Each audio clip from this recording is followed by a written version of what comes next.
ಬಂದಿದ್ದೀನಿ, ಅದೆಲ್ಲ ಬಂದಿದ್ದೀನಿ. ಹೇಳಿ ನೀವು ಎಲ್ಲ ನಾನು ಸೆಂಡ್ ಹಾಕಿದ್ದೀನಿ 500 ರೂಪಾಯಿಗೆ ಸೆಕೆಂಡ್ ಸೆಂಡ್ ಹಾಕಿದ್ದೀರಾ? ನೀವು ಹೆಂಗೆ ಜನ ಬಂದಿದ್ದೀರಾ? ತಪ್ಪದು.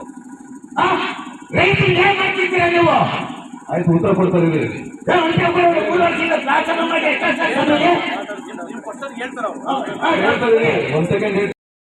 ನಮಸ್ಕಾರ ವೀಕ್ಷಕ ಬಂಧುಗಳೇ, ನಮ್ಮ ಹೊಸ ವಿಡಿಯೋಗೆ ಸ್ವಾಗತ. ಬಣವೆ ಸುಟ್ಟದ್ದಕ್ಕೆ ಕೃಷಿ ಇಲಾಖೆ ನೀಡಿದ ಪರಿಹಾರದ ಮೊತ್ತ 500 ರೂಪಾಯಿ. ಟಾರ್ಪಲ್ಗೆ ಅರ್ಜಿ ಹಾಕಿ 6 ತಿಂಗಳು ಕಳೆದರೂ ಟಾರ್ಪಲ್ ಕೊಟ್ಟಿಲ್ಲ. ಪಂಚಾಯಿತಿ ಮುಂದೆಯೇ ಅಕ್ರಮವಾಗಿ ಮದ್ಯ ಮಾರಾಟ ನಡೆಯುತ್ತಿದೆ. ಅದನ್ನು ತಡೆಯಲು ಅಬಕಾರಿ ಇಲಾಖೆ ಸಂಪೂರ್ಣ ನಿರ್ಲಕ್ಷ್ಯ ವಹಿಸಿದೆ. ಇದಕ್ಕೆ ಕಡಿವಾಣ ಹಾಕುತ್ತಿಲ್ಲ. ನ್ಯಾಯಬೆಲೆ ಅಂಗಡಿಯಲ್ಲಿ ಕೇವಲ 1 ದಿನ ಪಡಿತರ ವಿತರಣೆ ಮಾಡುತ್ತಾರೆ. ಜನ ಪಡಿತರ ಪಡೆಯಲು ಬಂದು ಕಾಯಬೇಕು. ಸಮಸ್ಯೆ ಆಲಿಸಲು ಆಹಾರ ಇಲಾಖೆ ಅಧಿಕಾರಿಗಳ್ಯಾರೂ ಬಂದಿಲ್ಲ. ದಿನನಿತ್ಯ ನರಸೀಪುರ ತೋಪಿನಿಂದ ನೂರಾರು ಶಿಕ್ಷಕರು, ಶಾಲಾ ಕಾಲೇಜು ವಿದ್ಯಾರ್ಥಿಗಳು ಸಂಚರಿಸುತ್ತಾರೆ. ಮಧುಗಿರಿ ಭಾಗದಿಂದ ಬರುವ ಹೋಗುವ ಕೆಲವು ಬಸ್ಗಳು ನಿಲುಗಡೆ ಮಾಡುತ್ತಿಲ್ಲ. ಇದರಿಂದ ತೊಂದರೆಯಾಗಿದೆ. ಪಂಚಾಯಿತಿ ವ್ಯಾಪ್ತಿಯ ಎಲ್ಲ ಗ್ರಾಮಗಳಲ್ಲೂ ವಿದ್ಯುತ್ ತಂತಿಗಳು ಬಾಗಿದ್ದು ಟ್ರಾನ್ಸ್ಫಾರ್ಮರ್ಗಳಿಗೆ ಬೇಲಿ ಇಲ್ಲ. ಇದರಿಂದ ಅವಘಡಗಳು ಸಂಭವಿಸುತ್ತಿವೆ. ನರಸೀಪುರ ತೋಪಿನಲ್ಲಿರುವ ಶೌಚಾಲಯದಲ್ಲಿ ನೀರಿಲ್ಲ, ಡೋರಿಲ್ಲ, ಸ್ವಚ್ಛತೆ ಇಲ್ಲ.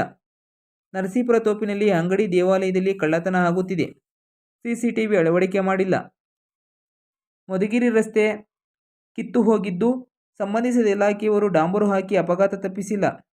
ಮುಖ್ಯವಾಗಿ ಜನರಿಂದ ಆಯ್ಕೆಯಾದ ಗ್ರಾಮ ಪಂಚಾಯಿತಿ ಸದಸ್ಯರುಗಳೇ ಗ್ರಾಮಸಭೆಗೆ ಬಂದಿಲ್ಲ. ಇನ್ನು ಕೇವಲ ಬೆರಳೆಣಿಕೆಯಷ್ಟು ಇಲಾಖೆಗಳ ಅಧಿಕಾರಿಗಳಷ್ಟೇ ಗ್ರಾಮಸಭೆಗೆ ಬಂದಿದ್ದಾರೆ. ಉಳಿದ ಇಲಾಖೆಗಳ ಅಧಿಕಾರಿಗಳು ಯಾಕೆ ಬಂದಿಲ್ಲ?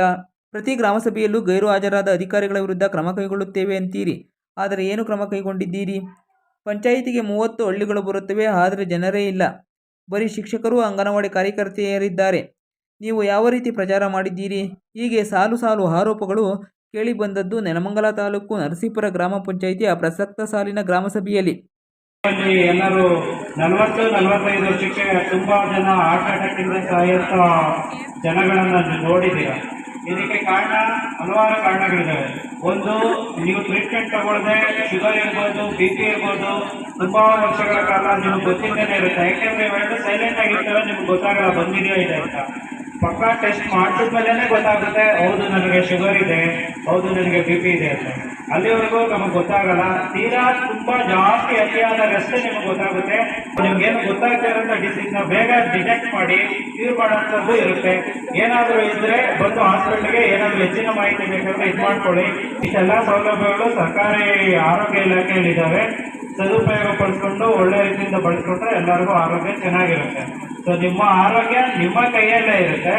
28 ಇಲಾಖೆಗಳಲ್ಲಿ 10 ಇಲಾಖೆಗಳ ಅಧಿಕಾರಿಗಳಷ್ಟೇ ಬಂದಿದ್ದರು. 16 ಮಂದಿ ಗ್ರಾಮ ಪಂಚಾಯಿತಿ ಸದಸ್ಯರಲ್ಲಿ 8 ಮಂದಿ ಸದಸ್ಯರು ಮಾತ್ರ ಬಂದಿದ್ದರು. ಭಾಗವಹಿಸಿದ್ದ ಇಲಾಖೆಗಳ ಅಧಿಕಾರಿಗಳು ತಮ್ಮ ತಮ್ಮ ಇಲಾಖೆಗಳ ಬಗ್ಗೆ ತೋಚಿದ್ದು ಹೇಳಿದರು. ನೋಡಲ್ ಅಧಿಕಾರಿಯು ಸಭೆಗೆ ಬಾರದ ಅಧಿಕಾರಿಗಳಿಗೆ ಪಂಚಾಯಿತಿ ಮೂಲಕ ನೋಟಿಸ್ ನೀಡಲಾಗುವುದು ಎಂದರೆ, ಅಧ್ಯಕ್ಷರು ಸಾರ್ವಜನಿಕರು ಕೇಳಿರುವ ಸಮಸ್ಯೆಗೆ ಮುಂದಿನ ದಿನಗಳಲ್ಲಿ ಬಗೆಹರಿಸುವ ಕ್ರಮ ಕೈಗೊಳ್ಳುವುದಾಗಿ ತಿಳಿಸಿದರು. ಒಟ್ಟಾರೆ ಗ್ರಾಮಸಭೆಯು ಆಟಕ್ಕುಂಟು ಲೆಕ್ಕಕ್ಕಿಲ್ಲದಂತೆ ನಡೆದು ಹೋಯಿತು. ವಿದ್ಯುತ್ನ ಫ್ರೀಯಾಗಿ ಕೊಟ್ಟಿದ್ದ ಸರ್ಕಾರ ಇದು ಮಾಡಿದೆ. ಅದೊಂದು ಇಲಾಖೆಯಿಂದ ಸವಲತ್ತು ಕೊಟ್ಟಿದ್ದಾರೆ. ಯಾರಾದರೂ ಇಲ್ಲಿವರೆಗೂ ನಾವೇನು ತಗೊಂಡಿಲ್ಲ, ಗೃಹ ಬಳಕೆಯಿಂದ ನಮ್ಗೆ ಇದಾಗಿಲ್ಲ ಅಂದರೆ ಆಧಾರ್ ಕಾರ್ಡ್ನ ಮತ್ತು ಬಿಲ್ನ ಸಬ್ಮಿಟ್ ಮಾಡಿದರೆ ಈ ಗ್ರಾಮ ಸಭೆಯಲ್ಲಿ ಕೊಟ್ಟಿದ್ದಾರೆ ಅಂತ ಹೇಳ್ಬಿಟ್ಟು ನಾನು ನಮ್ಮ ಆಫೀಸಲ್ಲಿ ಎಂಟ್ರಿ ಮಾಡಿಬಿಟ್ಟು ಗೃಹ ಬಳಕೆ ಬರೋ ಥರ ಇದು ಮಾಡ್ತೀನಿ. ಮತ್ತು ಜನಗಳು ಏನಾದರೂ ಸಮಸ್ಯೆಗಳಿದ್ದರೆ ಈ ವೇದಿಕೆ ಮುಖಾಂತರ ಗ್ರಾಮ ಸಭೆಯಲ್ಲೇ ಗ್ರಾಮದಲ್ಲಿ ಆಗ ಹೋಗ ಚರ್ಚೆಗಳನ್ನ ಆಗಿ ಹೋಗಿರೋ ಚರ್ಚೆಗಳು ಮತ್ತು ಆಗ ಚರ್ಚೆಗಳನ್ನ ಚರ್ಚೆ ಮಾಡೋಂಥ ಗ್ರಾಮ ಸಭೆ ಏನಾದರೂ ಇದ್ದರೆ ನನಗೆ ಈ ಗ್ರಾಮ ಸಭೆ ಮುಖಾಂತರ ಕೊಟ್ಟರೆ ಅದನ್ನು ನಾನು ಮುಂದಿನ ದಿನಗಳಲ್ಲಿ ಸರಿಪಡ್ತೀನಿ ಅಂತ ಹೇಳ್ತೀನಿ. ಜಾಸ್ತಿಯಲ್ಲಿ ಇರೋದಿಲ್ಲ ಅಥವಾ ಯಾರಿಗೋ ನಂಬರ್ ಕೊಟ್ಟಿರ್ತೀವಿ, ಅವ್ರು ನಾವಲ್ಲ ಅಂತ ಹೇಳ್ತಾರೆ ಕಾಲ್ ಮಾಡಿದಾಗ. ಅಂಥ ಸಂದರ್ಭದಲ್ಲಿ ಮಾತ್ರ ನಿಮ್ಗಳಿಗೆ ನಾವು ಹೇಳೋಕ್ಕಾಗಿರೋದಿಲ್ಲ. ಅದಕ್ಕಾಗಿ ಯಾರಾದರೂ ಅರ್ಜಿ ಕೊಟ್ಟಿದ್ರೆ ನಮ್ಮ ಕೃಷಿ ಇಲಾಖೆಗೆ ಬಂದು ನಿಮ್ಮ ಅರ್ಜಿಗಳನ್ನು ತೆಗೆದು RTGSನ ಮಾಡಿ ಸ್ಪ್ರಿಂಕ್ಲರ್ ಸೆಟ್ ಸಿಗ್ತವೆ. ನೆಕ್ಸ್ಟ್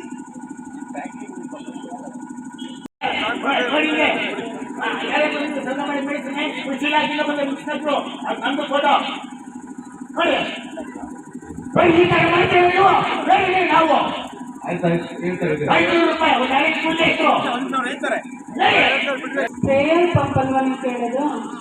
ಪ್ರೇಯರ್ಗಳು ಬಂದು 3 ವರ್ಷ ಆಗಿದೆ. ನಾನು ಬಂದಾಗಿಂದ ಅಂತೂ ಒಂದೊಂದು ಬಂದಿಲ್ಲ. 6 ತಿಂಗಳಾಗ್ತದೆ ಕೊಟ್ಟು ತಾಳ್ಪಲ್ಗೆ ಅಂತ ಇದುವರೆಗೂ ಮನೇಲಿ ಪ್ರೇಯರ್ ಬಂದಿಲ್ಲ. ಟಾರ್ಪಲ್ಗೆ ಕೊಟ್ಟಿದ್ದೀರಿ ಅಂದರೆ ಬಂದಾಗ ಫೋನ್ ಮಾಡ್ತಾರೆ. ನಾವು ಇಂಥ ಪರಿಸ್ಥಿತಿ ಇರುವಾಗ ಅವ್ರಿಗೆ ಏನು ಹೇಳ್ಬೇಕು ಅನ್ನೋದು ಅರ್ಥ ಆಗುತ್ತೆ. ತಾಳ್ಪಲ್ಗೆ ಕೊಟ್ಟು 6 ತಿಂಗಳಾಗಿದೆ, ಮನೆ ಬಿದ್ದೋಯ್ತು, ಇವಾಗೆಲ್ಲ ಗುಡ್ಲಾಗ್ತೀವಿ ಕಾಲಗಳಿಗೆ ಬಂದಿಲ್ಲ. 6 ತಿಂಗಳಿಂದನೂ ಬಂದಿಲ್ಲ. ಈಗ ಬರ್ತದಲ್ಲ ಅವಾಗ ನೀವು ಆಧಾರ್ ಕಾರ್ಡ್ ಕೊಟ್ಟಿದ್ದೀರಲ್ವಾ ಸರ್, ಆಧಾರ್ ಕಾರ್ಡು ಆಯ್ತು, ಅದ್ರ ಮೇಲೆ ಫೋನ್ ನಂಬರ್ ಬರ್ತೀವಿ.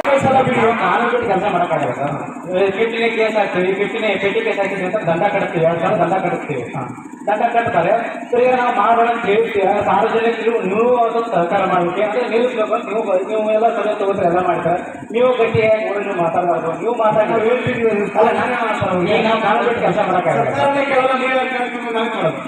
ಹೇಗೆ ಸರ್, ನಾವು 50 ಹಾಕ್ಸಿರ್ತೀವಿ. ಕಾನೂನು ನಮ್ಗೆ ಏನು ಹೇಳ್ತೀವಿ ಅದನ್ನು ಮಾಡಿರ್ತೀವಿ. 50 ನಾವು ಕೇಳೋದು ದಯಮಾಡಿ ಕ್ಲಿಯರ್ ಮಾಡಲೇಬೇಕು. ಇಲ್ಲ ಹಂಗೆ ಏನ್ ಮಾಡಿದ್ರೆ ಅದು ಗ್ರಾಮ ಪಂಚಾಯತಿ ಬಂದ್ರೆ ಹಂಗೆ ಕ್ಯಾನ್ಸಲ್ ಮಾಡ್ತೀವಿ.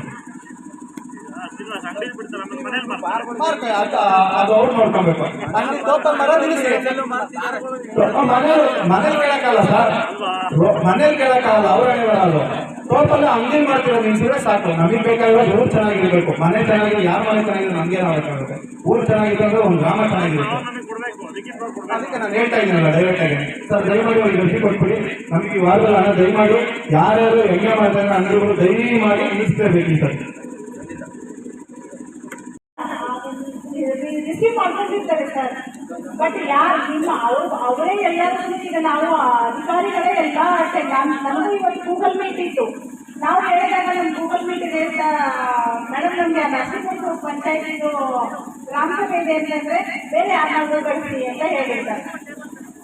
ಯಾಕಂದ್ರೆ ಅವರವ್ರ ಇಲಾಖೆಗೂ ಕಾರ್ಯಕ್ರಮಗಳು ಫಸ್ಟ್ ಪ್ರಯಾರಿಟಿ ಕೊಡ್ತಾರಲ್ಲ ಯಾರ್ಯಾಗಲಿ. ಆತರ ಹೇಳಿದಾಗ ನಮಗೆ ಪರ್ಮಿಷನ್ ಕೊಡಲಿಲ್ಲ ಅಂದ್ರೆ ಯಾವ ಗ್ರಾಮಸಭೆಗೂ ಅಟೆಂಡ್ ಆಗಕ್ಕಾಗಂಗಿಲ್ಲ.